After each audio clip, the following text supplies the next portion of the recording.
नमस्कार, the book pod में आपका स्वागत है। मैं हूं आपकी होस्ट काजल। और मैं हूं आपका दोस्त आरके। काजल, हम सब अपनी जिंदगी बदलना चाहते हैं। कोई अमीर बनना चाहता है, कोई फिट होना चाहता है, तो कोई अपने करियर में टॉप पर पहुंचना चाहता है। लेकिन करवा सच क्या है जानते हो? यही कि 99% लोग सिर्फ सोचते रह जाते हैं, लेकिन उनकी जिंदगी में कुछ नहीं बदलता, क्योंकि हम पेड़ के पत्ते बदलने की कोशिश कर रहे हैं, जबकि समस्या उसकी जड़ रूट में है।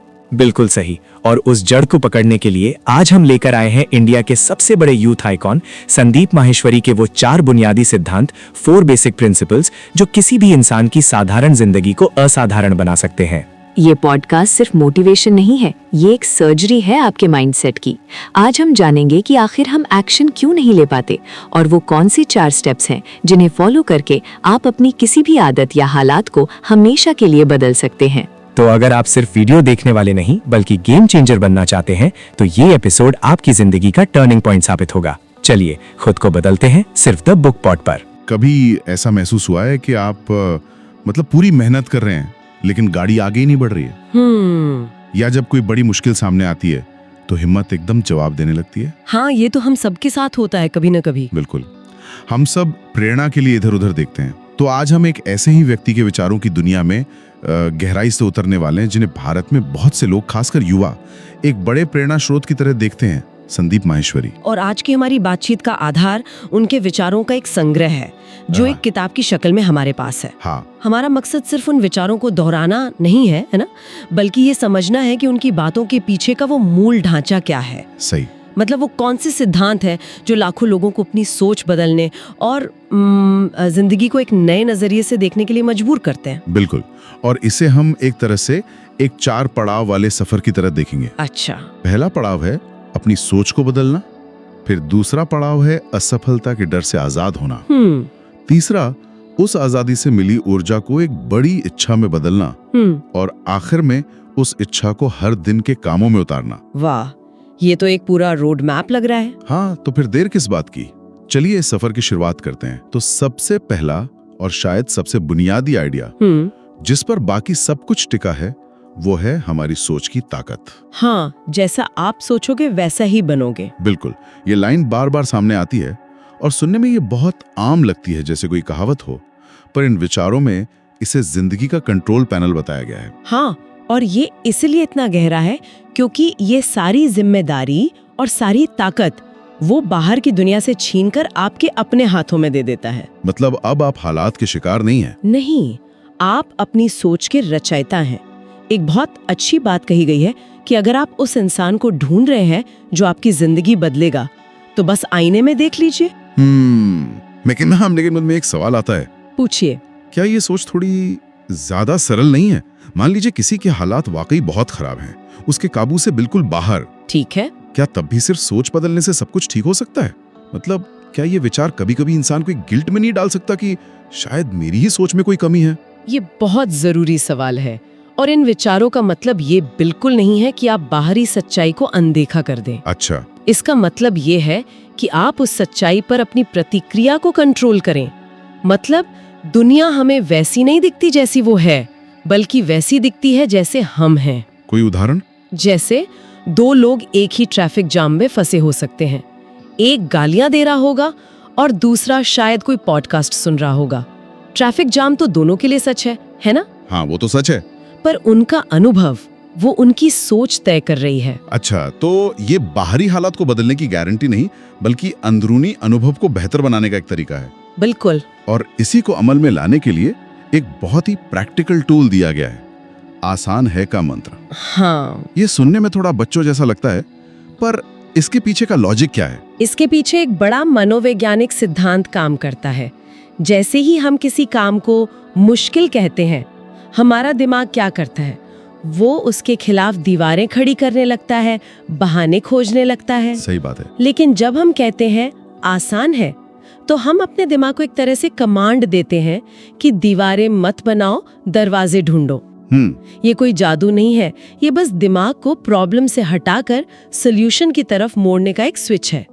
ये डर को कम करता है और एक्शन लेने की संभावना बढ़ा देता है। और ये आसान है कहने की हिम्मत शायद तभी आती है जब इंसान को गिरने का डर न हो। हाँ, और यहीं से हम अपने दूसरे पड़ाव पर आते हैं, असफलता को देखने का नजरिया।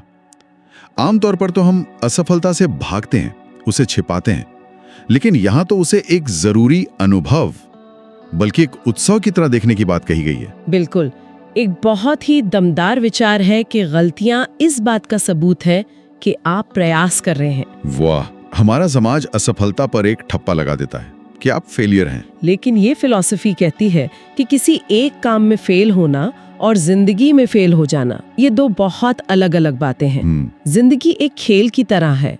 आप तब तक हारे नहीं हैं जब तक आप मैदान छोड़कर भाग नहीं जाते। मुझे एक दोस्त की याद आती है जो हमेशा कहता था कि वो बिजनेस शुरू नहीं कर सकता क्योंकि उसके पास परफेक्ट प्लान नहीं है। अच्छा, इन विचारों के हिसाब से देखें तो उसका वो परफेक्ट होने का इंतजार ही उसकी सबसे बड़ी असफलता थी। बिल्कुल सही नब्ज पकड़ी आपने। वो मैदान में उतरा ही नहीं। हाँ। और एक और बहुत गहरी बात कही गई है, सफलता हमेशा अकेले में गले लगाती है, लेकिन असफलता सबके सामने तमाचा मारती है। और शायद यही वजह है कि असफलता एक बहुत बड़ा शिक्षक है। वो तमाचा आपको नींद से जगाता है, आपको आपकी गलतियां दिखाता है, जो सफलता का नशा कभी नहीं कर सकता। सही है। खुद माहेश्वरी का एक विचार है कि वो आज जो कुछ भी है अपनी असफलताओं की वजह से है। ये बहुत दिलचस्प है। और इसी से जुड़ा एक और आइडिया है कि हमें सिर्फ सफल लोगों से ही नहीं बल्कि असफल लोगों से भी सीखना चाहिए। ये थोड़ा अजीब नहीं लगता? क्यों? मतलब आमतौर पर तो हमें यही सिखाया जाता है कि सफल लोगों की कहानियां पढ़ो, उन्हें फॉलो करो। देखिए, सफल व्यक्ति आपको ये बताता है कि मंजिल तक पहुंचने का एक रास्ता क्या है। ठीक है। लेकिन असफल व्यक्ति आपको उन हजारों रास्तों के बारे में बताता है जो मंजिल तक नहीं जाते। अच्छा। दोनों ही जानकारी बहुत कीमती है ना? एक तरह से असफल लोगों के अनुभव आपको वो गलतियां करने से बचाते हैं जिनमें आपका बहुत समय और ऊर्जा बर्बाद हो सकती है। वो आपको एक शॉर्टकट देते हैं, ये मत करना। वाह, ये तो पूरा नजरिया ही बदल देता है। तो एक बार जब कोई अपनी सोच को काबू करना सीख जाए और असफलता के डर से बाहर निकल आए तो उसके पास एक तरह की आजादी और ऊर्जा आ जाती है। बिल्कुल। अब सवाल ये है कि इस ऊर्जा को कहां लगाया जाए, और यहीं पर हमारा तीसरा पड़ाव आता है, डिजायर, यानी इच्छा की ताकत। हाँ, और यहाँ डिजायर का मतलब किसी छोटी मोटी ख्वाहिश से नहीं है, जैसे आज पिज्जा खाने का मन है। हाँ, वो नहीं। यहाँ बात हो रही है एक जलती हुई इच्छा की, एक जुनून की, एक जीने की वजह की। इन विचारों के मुताबिक ये दुनिया की सबसे बड़ी ताकत है। जिसकी इच्छा जितनी बड़ी होगी उसकी सफलता भी उतनी बड़ी होगी। इसे बाहरी मोटिवेशन और अंदरूनी प्रेरणा के फर्क से भी समझ सकते हैं ना? हाँ, समझाइए जरा। मतलब बाहरी मोटिवेशन तो ऐसा है जैसे कोई आपको धक्का दे रहा हो, जब तक धक्का मिल रहा है आप चल रहे हैं। लेकिन अंदरूनी प्रेरणा या डिजायर एक इंजन की तरह है जो आपके अंदर ही लगा हुआ है। एकदम सही।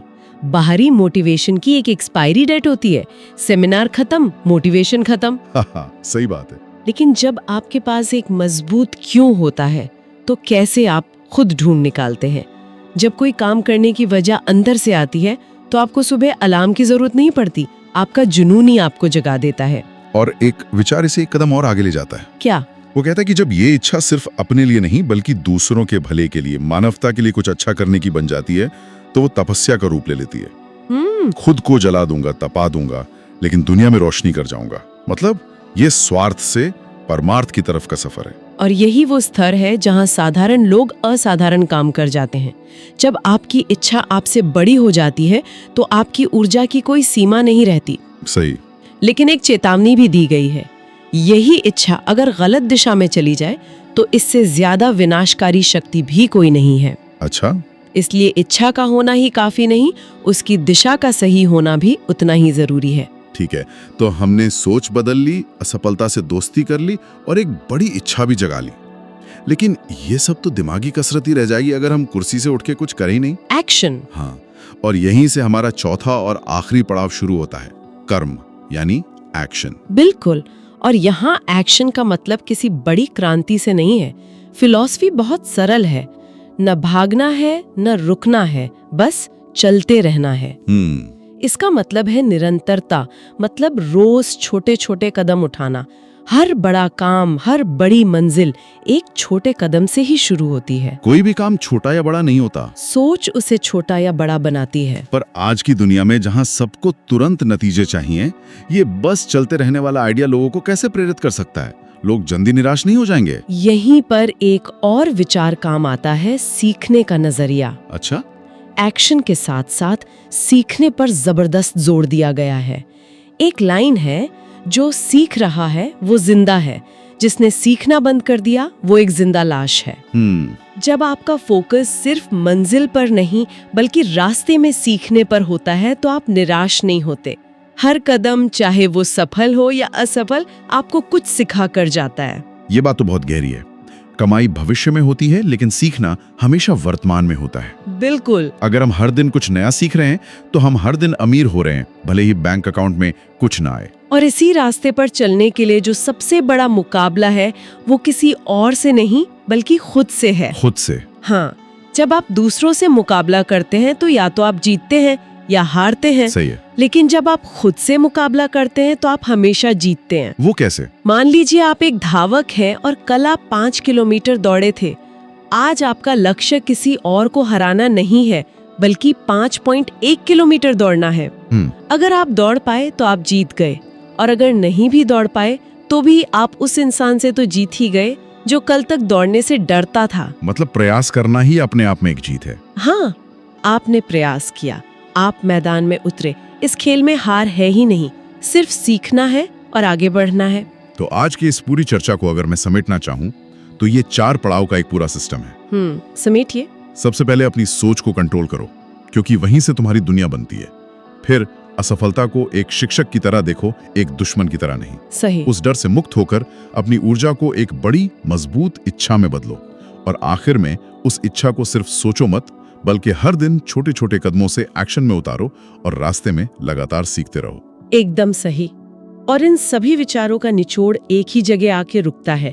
बदलाव की असली शक्ति कहीं बाहर नहीं है, वो हमारे अंदर ही है।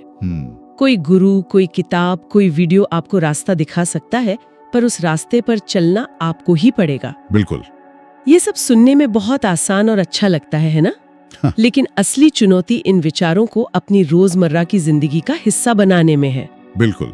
तो आज की चर्चा को समाप्त करते हुए हम अपने श्रोताओं के लिए एक सवाल छोड़ना चाहेंगे। जरूर। इन सभी विचारों में एक बात बार बार दोहराई गई है कि आप वही बनते हैं जो आप मानते हैं। अगर ये सच है तो एक पल के लिए सोचिए, वो कौन सी एक मान्यता है, वो कौन सी एक कहानी है जो आप सालों से खुद को सुनाते आ रहे हैं और जो शायद आपको आगे बढ़ने से रोक रही है। जैसे कि मैं ये नहीं कर सकता। हाँ, या मेरे पास दूसरा नहीं है, कुछ भी हो सकता है। अब सोचिए, अगर आपको उसे एक पुरानी मान्यता को बदलकर उसकी जगह एक नई शक्तिशाली सोच को अपनाना हो तो वो क्या होगी? तो दोस्तों, ये थे संदीप माहेश्वरी के वो 4 सिद्धांत। उन्होंने साबित कर दिया है कि बदलाव बाहर से नहीं, आपके अंदर से शुरू होता है। अगर आप वो करोगे जो सब कर रहे हैं तो आपको वही मिलेगा जो सबको मिल रहा है। हमें उम्मीद है कि द बुक पॉड का ये एपिसोड सुनने के बाद आप कल का इंतजार नहीं करेंगे, बल्कि आज और अभी से बदलाव की शुरुआत करेंगे।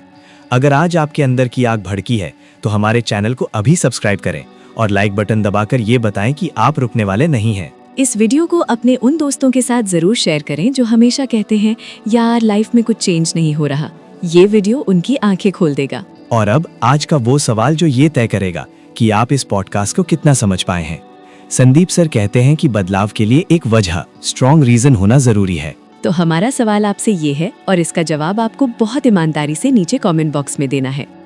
आपकी जिंदगी की वो सबसे बड़ी रुकावट या बुरी आदत, बैड हैबिट कौन सी है जिसे आप इन 4 सिद्धांतों का इस्तेमाल करके आज ही छोड़ना चाहते हैं, जैसे आलस, गुस्सा या सोशल मीडिया एडिक्शन? अपनी उस कमजोरी का नाम कमेंट में लिखें और उसे हराने का वादा करें।